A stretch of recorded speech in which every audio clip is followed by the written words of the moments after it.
time bound, but I sat there and I thought, you're allowed to. So there's a brand. I was just listening to everyone's response to what it is that we actually do. So the whole process that we go through in terms of marketing, from the brief to the strat, the ideation, the process, all the way to what the consumer sees. And I was just sitting here watching 600 people engaging with what is advertising and an emotional response to a highly successful brand. So thank you for that.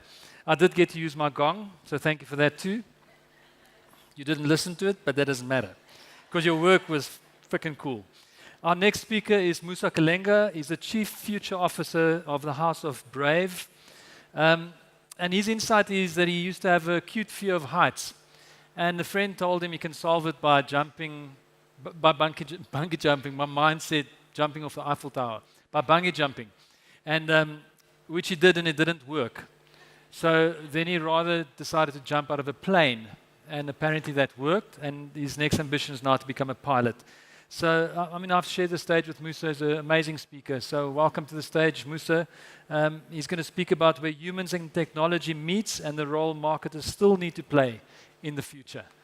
My name is Musa Kalenga, and I'm really excited to share some insights with you today. I got 15 minutes to condense what effectively is a 60-minute presentation. And the good news is that you're the first people in this world to see this presentation. So it's my brand new keynote that I'm delivering. It's called the API of Humanity. So if I was you, I'd be excited round about now. Excitement? Thank you. That's very kind of you. Who said that? Hello. Thank you for the kudos. So I'm going to chat to you about the API of Humanity, which I think is an important thing for marketers to be thinking about in the world that we're going into. More importantly, anybody that's trying to create value in the 21st century. So there won't be any acronyms, any funny words I'm going to use, except I'm going to try and set a context for us to all understand how we operate and what we need to be doing.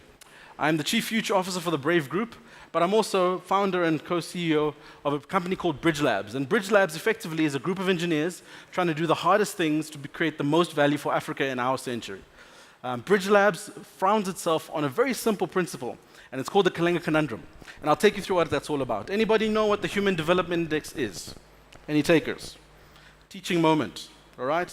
The Human Development Index, ladies and gentlemen, is a measure of how well we are doing to preserve humanity across the globe. So this graph you see on the screen effectively tells you that we are increasing the level of wellness. So the graph goes up and to the right, which is a good thing. The sad thing is we're still the bottom of the pile. So Sub-Saharan Africa is still the lowest when it comes to the human development condition. When you overlay this particular graph with another very exciting curve that a lot of you may be aware of, and this is the acceleration of technology. It's Moore's law in real life. Moore's law says technology gets better and better and better. So when we're at the printing press to where we're at now from a 3D printing perspective, we're getting better at this technology thing. The challenge is when you overlay one with the other. And when you overlay this graph that's about technology advancement with this graph that's about human development, there's a very, very concerning signal that starts to emerge. And the gap between the Human Development Index and the acceleration of technology is what I call the Kalenga Conundrum. It's a simple premise, and it's a call to action to ask the question why we are sending people to the moon, but we can't feed people on Earth.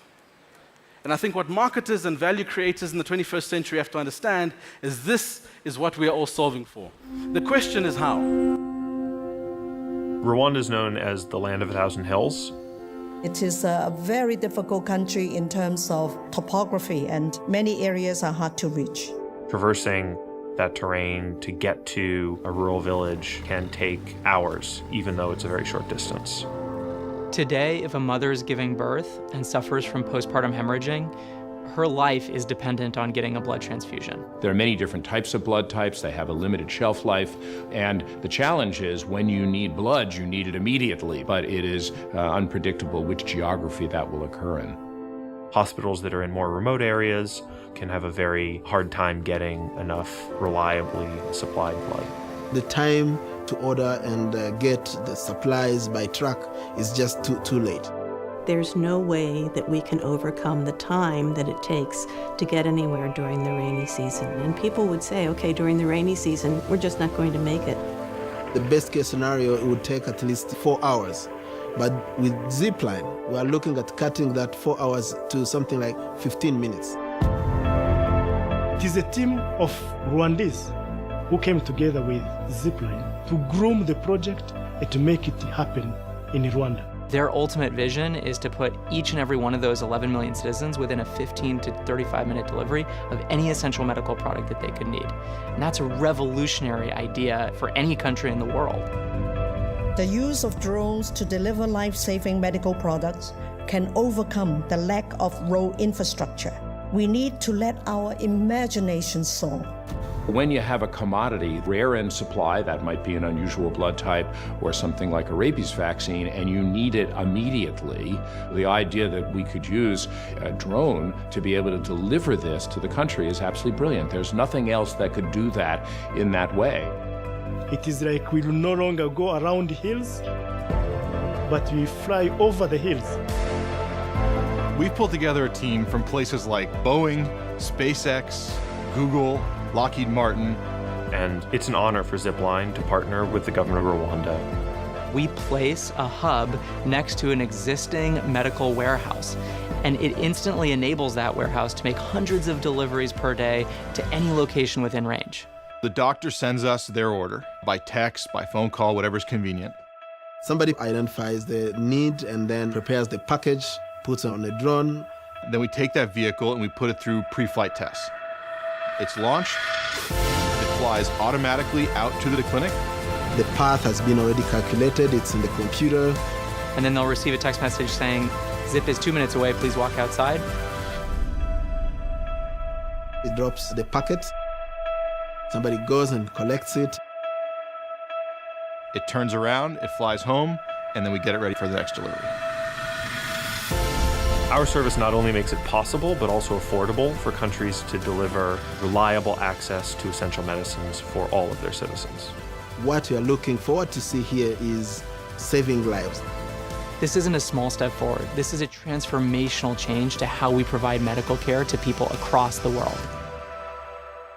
So some of you may have seen this recently at the Design Indaba, right?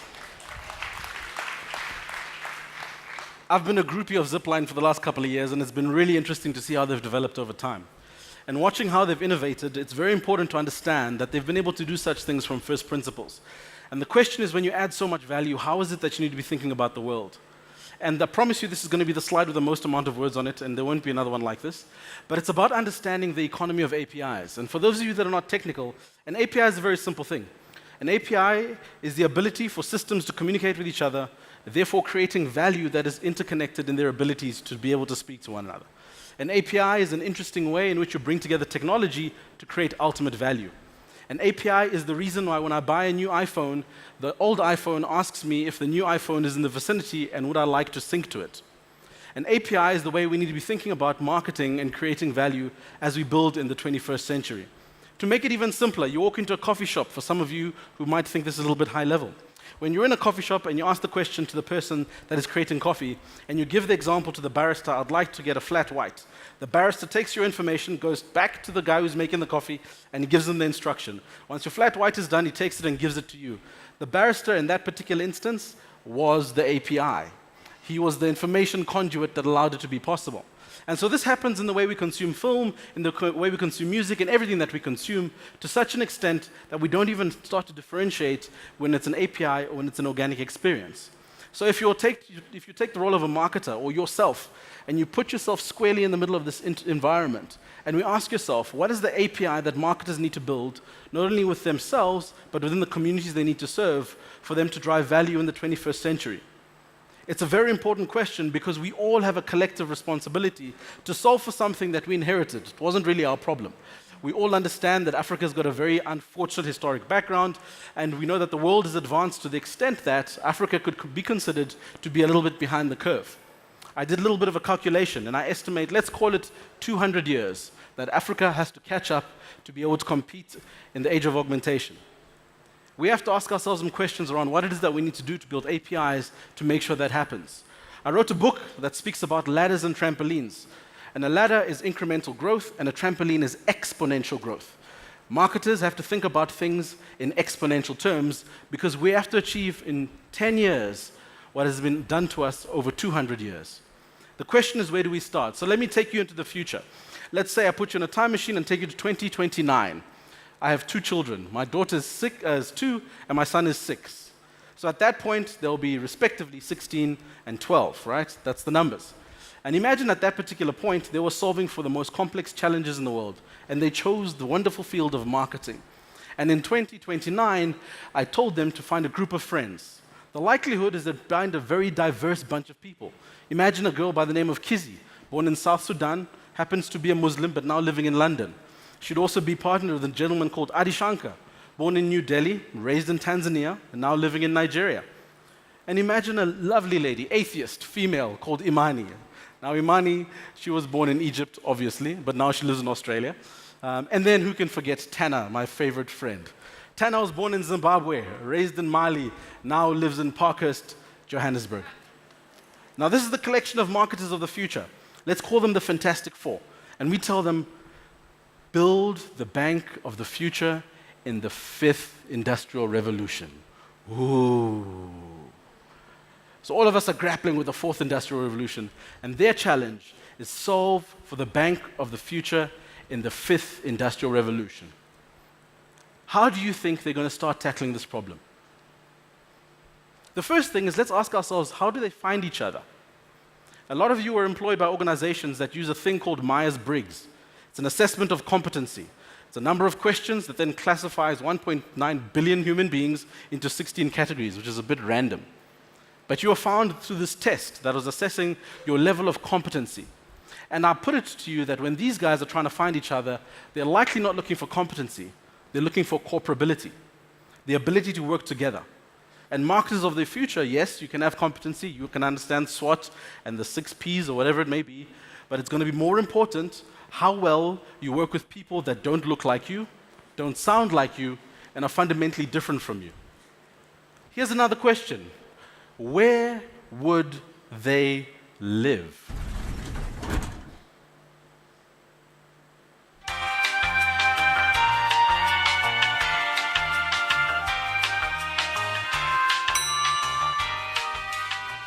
So here's a fun fact.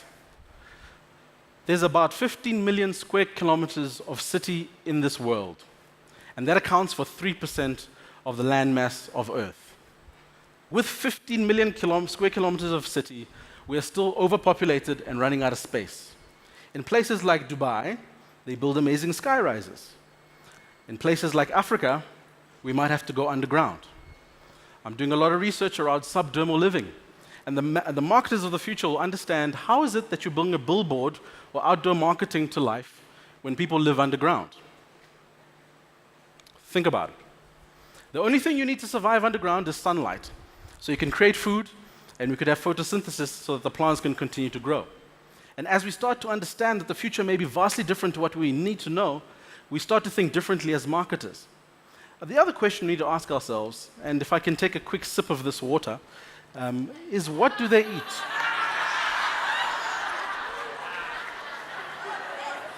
It's exquisite. Amalgamation. Awesomeness. So, Oaks, what would Tanner chow, bro? What would he chow? What would he be chowing? Tanner would be chowing plants, bro. Chowing plants. Sugar-free, no cholesterol, he'd be chowing reduced calories, and all of it based on his genetics, Oaks. Genetics. Keep it flowing. Like water. Okay?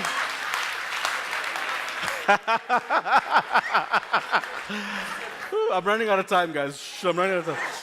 So what would he eat? What would they eat? They'd be eating genetically enhanced foods. Why? Because in 2029, they're all wearing wearable technology. That wearable technology gives them a daily update of where their levels are in relation to protein and all the critical nutrients. And therefore, it's an automated process of ordering food based on what your levels are. So you're speaking to people that are going to be highly connected in the way they engage with what they eat.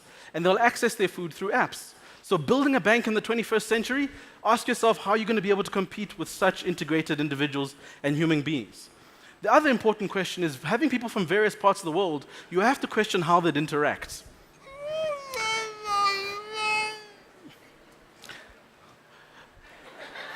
My recent visit to Harvard Business School, where my CTO did a presentation, we found something very interesting. There's some wearable tech now that has been developed at Harvard that effectively allows you to put on something, go to sleep, dream about something, record it on a USB, and play it back to yourself the next morning.